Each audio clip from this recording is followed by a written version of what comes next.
11 months ago, Lee Fitting joined WWE and is now listed as an executive producer on every single show from Raw, SmackDown, NXT, Saturday Night's Main Event, and the pay-per-views. But it's been a rocky road from the very beginning. For those of you who don't remember, let's go back in time. The first reason we were gave why Lee Fitting, who used to work at ESPN for College Game Day, the reason he was fired is because he was involved with an Emmy scheme. So let's go to the New York Post. I'm going to give you a very quick review. I did a video on this, but you might not have remembered it. And a lot of people don't care about this stuff, so I have to repeat it. This is from January 11th. It says the Emmy scheme played a role in ESPN executive mysteriously losing his job. They said played a role. We're going to figure out what played a bigger role in a second. It said Lee Fitting's somewhat mysterious dismissal from ESPN in August of 2023 may have been a bit more context following Thursday's report that the network engaged in a long-running scheme to acquire Emmy awards for on-air talent that weren't eligible to receive the awards. This is from Andrew Marchand, who also wrote the new article I'm going to talk about in a second. It says Fitting, he says the former ESPN exec oversaw production for programming which included Monday Night Football and College Game Day. He says is now ineligible for future Emmys as part of ESPN's punishment. So he says that the network would submit the false names which had similar initials to on-air talent, listing them as an associate producer, and then re-engraving the statuettes before handing them off to talent. It says the National Academy of Arts and Sciences eventually caught wind of this practice, and as part of ESPN's punishment, the network returned the trophies and received a 1-year ban from the Emmys. So this was one of the things that Lee Fitting was involved with. And we thought, he's just a fraudster. That's why he was fired from ESPN. He was engaged in a massive, embarrassing fraud, and that Nick Khan hired a fraud, but it turns out it was worse than that. So from the initial tweets, it says Lee Fitting turned College Game Day into an ESPN success, but some of the women at the work network said he made objectifying, crude, and sexist remarks. Oh my goodness. So we're not going to read this whole thing because it is quite long. So we're going to get some of the nuggets out of here. It says, in 2023, a complaint regarding Fitting was made with ESPN's Human Resources Department, prompting officials at ESPN to question a group of employees, including some prominent female staffers. A short time later, Fitting, then 48, was done at ESPN. One of the women questioned said it finally caught up to him. Fitting, via a spokesperson, denied some of the allegations made against him, choosing not to address others, and declined to comment on the broader characterization of him as someone who mistreated women during his tenure at ESPN, or why he was let go of the network, which probably has some kind of non-disclosure agreement attached to it. So it says one of the women and others had watched Fitting rise within ESPN despite, according to them, making comments objectifying women, criticizing their physical appearance, and making crude jokes, some sexual in nature, in the workplace. He said this went on unchecked for years. So it says ESPN declined to discuss Fitting's dismissal, citing the company's policy to not discuss personnel matters. There are some other individuals that were involved with this as well. So it says around 2012. So again, we're talking about something that happened 12 years ago. ESPN employees were watching an NCAA men's basketball tournament from a conference room in Bristol when Fitting allegedly commented on a woman and her ability to, quote, open her throat to down a beer, then joked that the woman would be good at performing fellatio, according to one person present. Who on earth remembers an offhand joke from 12 years prior? Lee Fitting, of course, said that this did not occur, but it might have occurred and he just doesn't remember it. especially if he was watching, a game or something. He made an offhand comment, or somebody else made an offhand comment, which tends to happen when you're looking at these conversations. And yes, it's an immature comment, but a lot of men would have made that comment. I mean, you could look at hundreds of Twitter posts or anything. If you see a young lady put a banana in her mouth or something like that, that's the first thing a guy's going to go to. That's why they do it. That's why they do lollipops and stuff like this, to get people's attention. Not saying that that's what that woman that he was, talking about was trying to do, but it's an offhand comment that was not targeted at any individual woman about her, or it wasn't like dangling over her head her sexuality in order to go further in her career. This is a rumor that was started just so you can pad this article. All right? It's bullshit, bro. Continuing. In a production meeting around 2014, no chairs were available for a woman on staff. Fitting patted his lap and said to her, "I've got a seat right here for you," according to one person in the room, and another person who was told about the remark from another individual present. Wait a second. So, now this is a little bit more serious, of course. This is a little bit closer to sexual harassment. Now, the previous comment is also sexual harassment, technically. But we live in a sexual harassment industry where everything is sexual harassment. But this is closer to a real world definition of sexual harassment, when you're kind of trying to get a young woman to sit on your lap or something like that. But look at how we got to where this comment came from. According to one person present and another person who was told about the remark from another individual present. So you got one first-hand account, and then somebody else says, "Oh yeah, I heard about that. Yeah, that happened because I heard about it." Come on, man. This is not some real shit. This is bullshit right here, bro. They're railroading this guy. All right. So I'll give them this one in terms of sexual harassment. I'll give them this one, because you cannot tell people in the workplace to come sit on your lap. That's just a no-go. It says, Fitting denied this allegation. One female ESPN employee. This was also from 2014, by the way. So again, 10 years ago. And 9 years before he actually got fired. Continuing, says, Fitting denied this allegation. One female ESPN employee said that Fitting sent her a text around 2018 that read, "You look hot." She showed the text to a producer who recalled the woman's hand shaking as she showed the producer the message. Oh my God, that sounds like your basic neurotic behavior. Assuming it even occurred, sounds like somebody got some really anxiety issues and some emotional issues. If a text message, even an unwanted one, even one that would be textbook sexual harassment, would not send you into a puddle. That just does not make sense. That is not something that a reasonable person would experience. It's just not. That's going to just continue, because it sounds to me like they're out to get this guy. So I'm trying not to be defensive of him, but I'm triggered now. I'm not even going to hold you up. It sounds to me like they out to fuck with this dude. Like, the one thing that they got on him is the whole come sit on my lap thing. Now he supposedly told a producer, "You look hot." We don't know who this person is or what kind of relationship he has with this person, where maybe she gives him compliments, he gives her compliments. We don't know. But now they're saying her hand was shaking. And when I see stuff like that, I start to, because I know there's an entire industry of people behind this sort of stuff. That if you send somebody a text message and an unreasonable person has an unreasonable emotional response, all of a sudden it's sexual harassment. Bullshit. But we live in the world that leans more towards victims, not towards strengthening people, but weakening them. And having people who say, "Oh, he said that I looked hot," and you almost fainted over that.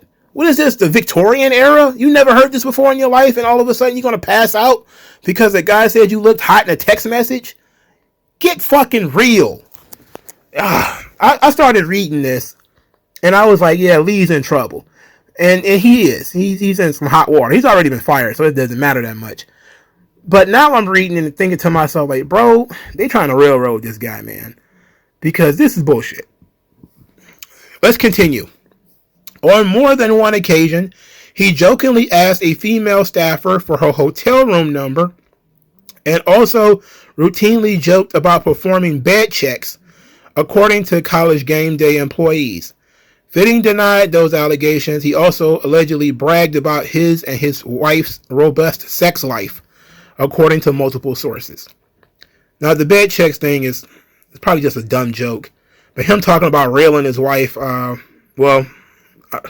it's inappropriate, that's for sure. It's absolutely inappropriate. I wouldn't tell anybody about how I had my wife's feet on the chandelier.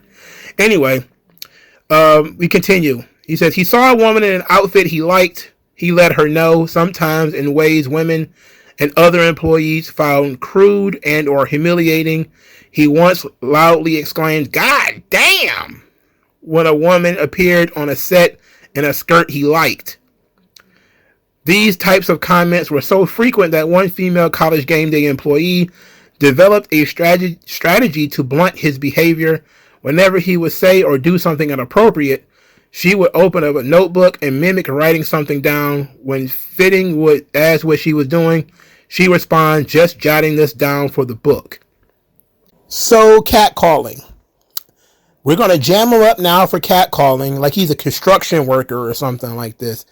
Look, I always hate people with poor impulse control, because I'm not a big fan of the catcalling myself, even though sometimes you do see something that makes you react. That the very loud and obnoxious "God damn," I always hated that, which I'm not a big fan of. I'm not a big fan of the catcalling. I think you should starve women for attention. They should be starved of attention. You should never give it to them because of stuff like this. For starters, they like it one minute, the next minute they don't. And also, I think that the loud catcalling shows poor impulse control for you. That you're a man and you see a woman and you instantly turn into some kind of savage wolf from Looney Tunes or something, where you're stomping your foot and your tongue rolling around on the floor. It's like, I'm not a big fan of guys not being able to control themselves. But again, they're just padding their stats here at this point. Again, out of all these things that I've read so far, I've heard two now, textbook sexual harassment things. Catcalling is technically sexual harassment. So, and I mean a serious person would, not a neurotic person, but a serious person would take catcalling seriously because it shows poor impulse control. So then we continue. It says many women who worked on College Game Day and other fitting elsewhere at ESPN said they felt pressured to go out for drinks and tolerate the inappropriate remarks, worried that if they did not present as members of the boys club, they'd be ostracized. Let's pause right here. Because one of the things that you have when it comes to sexual harassment is if you do business in bars or whatever, and you don't invite the women, then that's not sexual harassment, that's bias, right? But if you invite them and then you don't, control your behavior to their liking, even though you're not in a business setting, then this is still somehow sexual harassment. He's at the bar. Who cares how he talks at the bar? If it didn't happen at the workplace, who gives a fuck? See, this is what I mean by this stuff is a noose around your neck. It's putting all men on leashes. You're supposed to not have all these poor impulse control things in the office, which we all agree with.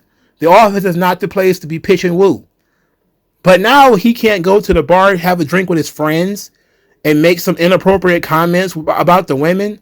So what? If you don't want to do that, don't go. And if you do go, you're consenting to being around them, and they're going to act how they act. They're going to talk how they talk. They shouldn't have to change how they think and feel because other people are around. Specifically women.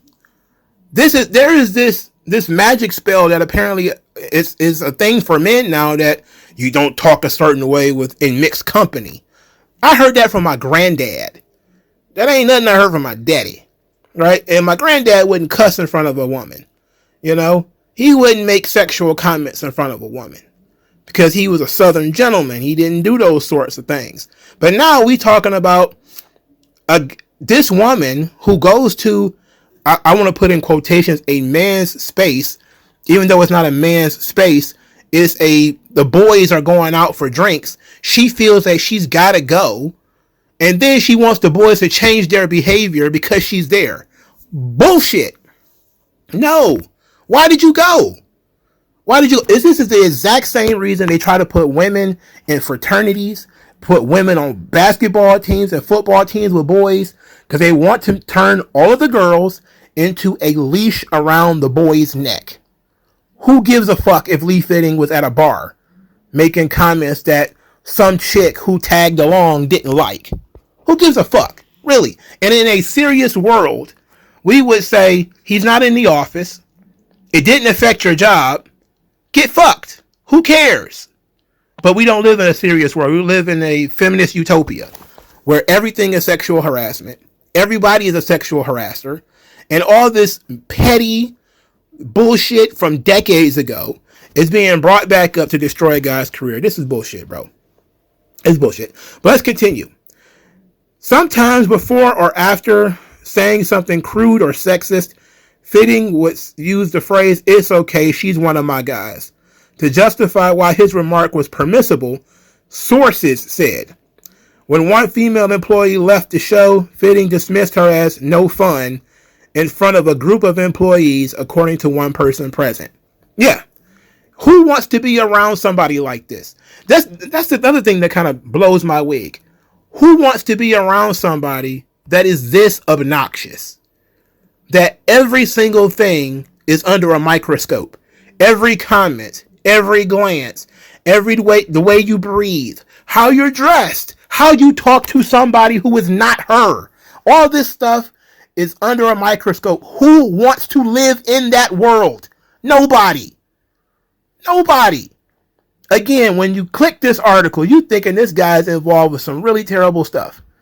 When you really get down to it, you have fallen into what they refer to as the sexual harassment industry, where off-color comments, crude jokes, and all these sorts of things are abuse towards women. Like he's walking around smacking asses and backslapping hoes in the hallway. Get the fuck out of here. Nobody cares about any of this shit. Let's continue, because I'm telling you, I'm getting hot. Some women who appeared on camera were told by Fitting how to style their hair, how much makeup to wear, what outfits he approved of or didn't like. He sometimes referenced aspects of their body that he advised them to conceal. Interesting. One woman said that one day, when she and Fitting were working in different locations, he had seen her on an in-house feed and text her that he liked her hair in a ponytail. She brushed off the comment, but he texted again, "Put your hair up in a ponytail." The woman replied that she had already been in hair and makeup for the day, to which she said Fitting responded, "Put your hair up in a ponytail before I do it for you." Fitting denied, saying that he would put her up in a ponytail if she did not. Another woman said Fitting, in addition to commenting on her makeup and wardrobe, told her she should refrain from laughing on air because he found her laugh annoying. This is the quality of the stuff that's going to bring down Lee Fitting. He told a young woman to put her hair up in a ponytail. We don't know why he said that. There was no context about what happened. And you look at how the words they used. He commented on her body. He commented on her makeup. You're supposed to just walk through life not observing anything. That's the next thing, right? Now you can't even be observant. You have to walk in a straight line, look straight ahead. You can't look at any woman or mention any comments. If she's got a booger in her nose, you can't say anything. She got spinach in her teeth, you can't say anything, because technically that's commenting on her appearance. Hey, you got a smudge or something right here. Are you commenting on my body? Get fucked. Are you serious? Now, he says later on, Fitting says via spokesperson, it was his job to provide feedback to male and female on-air talent regarding their appearance and on-air delivery. Which makes sense. If he was the executive producer, he has to pick the shots and he doesn't want your boobs out, or he doesn't want your hair blowing in your face or to somebody else's face, or you just look like shit and he's trying to help you out. Who knows? So it says another woman, or I'm sorry, it says, this is one woman says, you already have these things in the back of your mind. And then when somebody doesn't think you can advance in your career because you don't check a box, that awareness can become insecurity. Well, you're just insecure in general, young lady. You're insecure and probably neurotic. So here's something else. Fitting commented so frequently on how women looked that judging women in that way became ingrained in how he operated the show. In the production truck, he would direct people to scan the crowd for hot women who could be shown on the broadcast, according to multiple people who worked with him.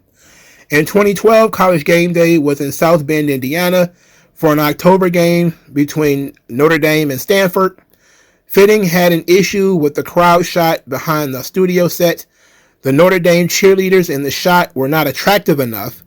There were no Oregon cheerleaders, he remarked. Fitting had a particular fondness for the Oregon cheerleaders. Multiple people said, citing comments he made about them that spanned years. As Fitting ordered the Irish cheerleaders cut from the shot, no one batted an eye. Let's pause right here. He didn't want to put ugly chicks on television, and that's a crime. This is a mistake. He doesn't want to put any fat heifers or ugly broads on television, and he must be excoriated for that. Lee Fitting, shame on you for not subjecting your mostly male audience to fat heifers, homosexuals, and other ne'er-do-wells and throwing them on television. Guess what? I'm on Lee's side now. Because I'm looking at all this stuff, the preponderance of all this stuff so far, and I'm saying, Lee sounds like a straight-up guy. You know, he sounds like a normal dude. Normal dude ain't watching a college football game to see fat heifers and ugly broads in the crowd. He's not. If there are some hot young chicks, if you're watching a football game, you're probably a normal red-blooded American male. You want to see some cheerleaders. That's what they're there for, to cheerlead. Okay? Now, you could say maybe he shouldn't be talking about how attractive they were. I mean, he was a man in his 30s, maybe. But he's a regular guy. I'm tired of excoriating regular guys for being regular guys, man. Like, that's bullshit. That takes too much energy. I'm not gonna, even if I wouldn't do it myself, it's not anything that is abnormal. None of this stuff so far is abnormal or abusive. None of it. How come you never hear about men almost fainting because they got a text message? How come you never hear about men complaining that some woman made a comment about how he dressed? Like, nobody does this stuff. It's always women. It's always women. And this one-sided stuff is ridiculous. He worked there for years. He offended all these women. He ain't offended not one guy? You mean to tell me he went all this time, he didn't mention how a man dressed once. He didn't mention a man, period. Not one time, not one man felt offended by Lee Fitting. Not one. All women. Or was that just what you were looking for? You went looking for all these women to be offended, and then managed to find even the teeniest, tiniest things. He left the toilet seat up in the bathroom. Oh, well, that's bias. I mean, he assumes that the women are just going to walk into the bathroom and put the toilet seat down. I mean, they shouldn't have to do that. Well, you shouldn't have to live in a world where women have to put the toilet seat down. Well, get the fuck out of here. Let's move on. Another ESPN employee says she asked to meet with Fitting to discuss career opportunities on 3 occasions. Each time he asked her to meet with him for drinks, she said. She declined, and she said other women at ESPN told her not to meet with Fitting alone outside of work. Said another female staffer, quote, women had warned each other to be conscious of interactions with him. Fitting said, through his spokesperson, that it was common for him to get with drinks with men and women as part of his job. Now, I don't like this. I don't like the idea of meeting with people about work outside of work. I think work should happen in the context tents of your office. If she wants to talk to you about work, have that conversation at work. Don't have that conversation in the bar. I don't like that. So I'll give them a point for this. Don't invite women, don't invite anybody to pre-work or post-work stuff. That's going to be about work or have some way to interfere with or interact with their work. One of my big things is always about jobs that extend into your private life. I don't like that. I had a friend who, a couple years ago, she was working for a company and the company required for her to do volunteer work. And I was like, why is your job making you do volunteer work? And she's like, oh, it's just part of the job. It's not that big a deal. I'm like, wait a minute. Your job is in a cubicle in an office, right? As part of your employment, you have to do more stuff outside of your cubicle in your office. What the fuck? Like, that's crazy. I can't imagine your job taking up so much of your free time. And I think that's the same thing here. When you're off work, you're off work. You don't drink at the office. Don't talk business outside of work. So I'm on their side this time. It's for your protection to not do that. All right. But you see how they tried to frame this, right? Like he's some kind of predator. Like he's going to get him and bite him like he's, Dracula or some shit. If you meet him outside of the office, he going to get you. Come on, man. Continuing. The person present when Fitting allegedly made the joke about the woman being good at fellatio rebuked him at the same time because a young female staff member was also present. She says, quote, if I laughed along with that, I'm teaching them it's okay, the person said. But that individual did not raise the matter to HR or anyone else. That person said Fitting was far from the only man at ESPN who acted that way, and that person doubted that reporting him would change anything. Yeah, because you're being neurotic. And who are you to teach anybody anything? If you think something is funny, laugh. And this is what I mean. Like, why is every interaction and thought under a microscope? That's so inhuman. If you don't like the way people talk or whatever, get a new job, man. Or stay at home. If you this goddamn, anxious about everything. Get out of here. All right. So, continuing. The woman he allegedly sent the text that read she looked hot concluded that escalating the issue was too fraught. Her producer understood her predicament. Quote, Lee Fitting has more power and juice than you, so if you say something, you put your job and livelihood in jeopardy. Oh, yes. Now we're playing the power dynamics, right? It's my power dynamics. She turned into a melted candle over a text message, but you can't say anything because my power dynamics. No, you don't say anything because it's fucking stupid, and it's stupid, and in a real situation, serious people will look at you and say, you came to my office because you almost had a meltdown because a guy sent you a text message. Okay, I'll tell the guy not to send you a text message anymore. Please get out of my office. You're wasting my time. All this stuff is a waste of time. What is the serious abuse of women in this situation? So, it says multiple people said they described to an HR official instances in which they believed Fitting engaged in inappropriate conduct and or discriminated against women. Two current ESPN executives briefed about the result of the HR investigation said that the findings gave the company little choice but to let Fitting go. So there was a probe, which, mostly just sounded like we're tired of hearing about this dumb shit. Let's just get rid of this guy because it's easier. He's not going to sue. There's nothing's going to happen. We're going to be able to say all this stuff. We're going to give him a nice severance package. He's going to sign an NDA. He's going to fuck off. And then that's going to be it. And that's seemingly what happened. All right. So it continues by saying some women who worked at ESPN were stunned that the company finally cut bait with Fitting. Others lamented the years of transgressions that went unseen or ignored. A few expressed relief that their careers might be allowed to flourish, now with having to be one of the guys. Basically, somebody was waiting in the wings to try to take his job. Because this is all relational aggression, by the way.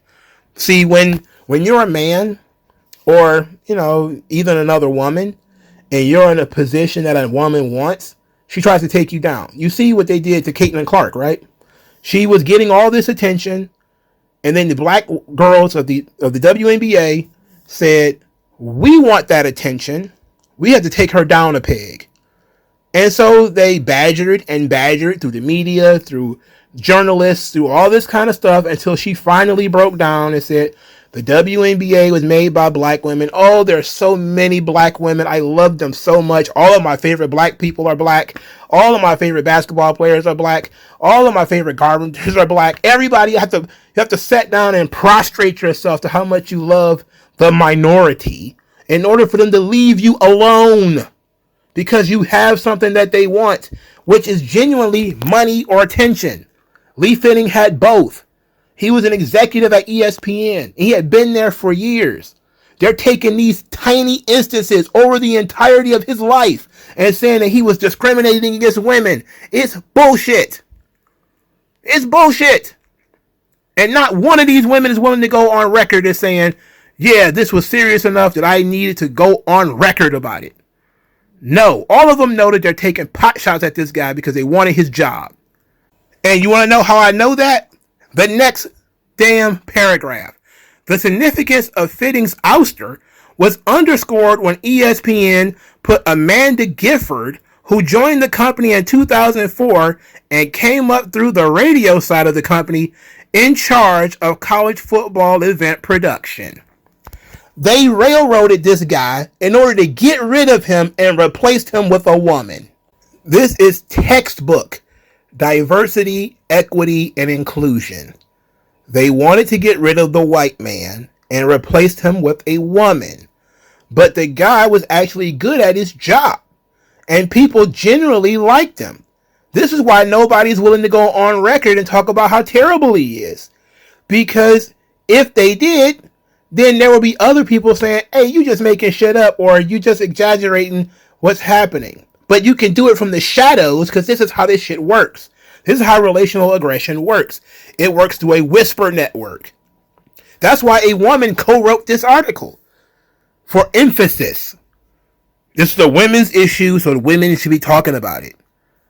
They've taught all these young men how to kowtow to the sexual harassment industry. Lee Fitting likely made some inappropriate comments over the course of his entire life. The guy's almost 50.